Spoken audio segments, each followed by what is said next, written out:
And we are back with Larry Kaplan, and we've gone from the apple rust, cedar apple rust, to talking about some of those things that fly around in the sky.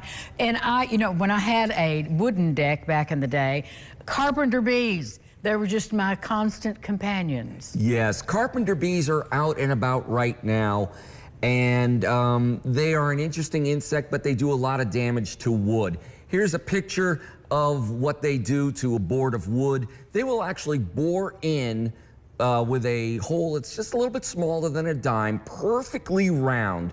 They'll go in about an inch, and then they'll make a sharp 90-degree turn, and they'll go up and down the wood to lay their eggs. And they will have several chambers in there. They lay their eggs, and the baby bees will grow in there and eventually emerge and come out and do the life cycle all over again.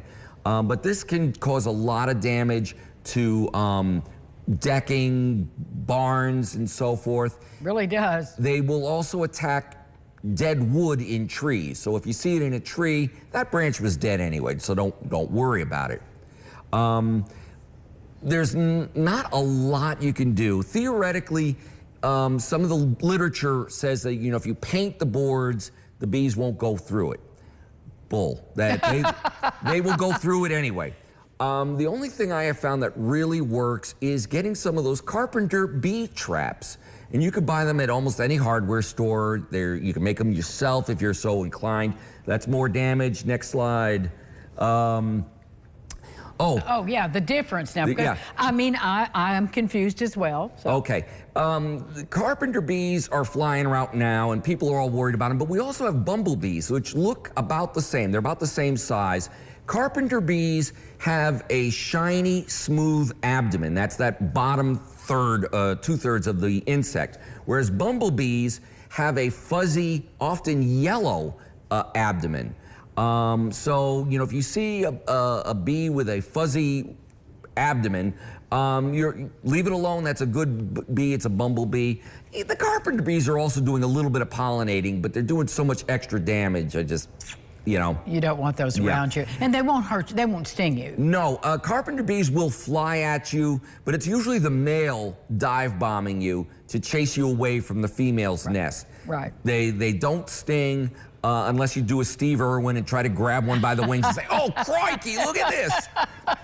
Yeah, don't do that. Yeah, the next picture I think shows the bee trap. That's the standard bee trap. It's got a hole in it, usually a bottle or something underneath. Somehow or another, the bee gets in, falls into the bottle, and it cannot get itself out again. Interesting. So it's a great way to control them without using insecticides. So we have a minute, and this is when we need to talk about the cicada apocalypse, because it's not happening.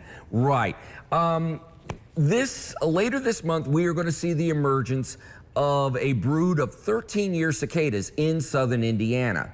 There's also going to be a separate brood up in northern Indiana, and that's emerging this year. And a lot of people are... a lot of the news sites. A lot of hype. A lot of hype. And we're not going to get both here at the same time. The cicadas are noisy. That's their #1 problem. The females can damage twigs, especially on young, newly planted trees, with their egg laying. Now, I have kept excellent records since I moved here in 1986. The last time this brood was here in southern Indiana, we had a number of calls in Warwick County, Newburgh, Yankeetown area, a couple spots in Mount Vernon. It's not a super widespread problem. If you are concerned, you've just planted a lot of landscape, you can get some netting, cover the tree with it, and that'll protect it from the egg laying.